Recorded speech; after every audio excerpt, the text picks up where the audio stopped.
Praise lord. ఒక మాటనండి.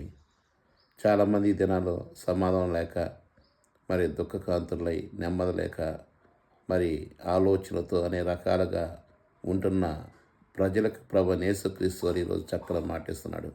అదేంటంటే యెషయా గ్రంథం 66 అధ్యాయము 12 వచ్చిన చక్కగా మాట అన్నాడు. యెహోవా ఇలాగ సెలవిస్తున్నాడు, ఆలకించుడే, నది వల్లే సమాధానం మీ యొద్దకు వచ్చును.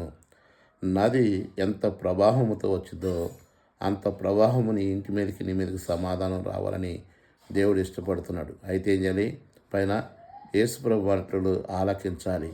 ఆయన్ని అనుసరిస్తే కింద భాగం అంటాడు, మీరు అన్ని జనులు ఐశ్వర్యమును పొందుదురు. ఇక్కడ అంటాడు మళ్ళా, ఒడ్డు మీద నీళ్లు పారినట్లు అవి మీ యొద్దకు వచ్చును. ఏ విధంగా నీళ్లు పారి మరి ఏ విధంగా జలములు ఆ రకంగా వస్తాయో ఆ విధంగా నీ మీదకి సమాధానం, ఐశ్వర్యము, మనశ్శాంతి అన్నీ కూడా ఇవ్వాలని ఇస్తున్నాడు దేవుడు.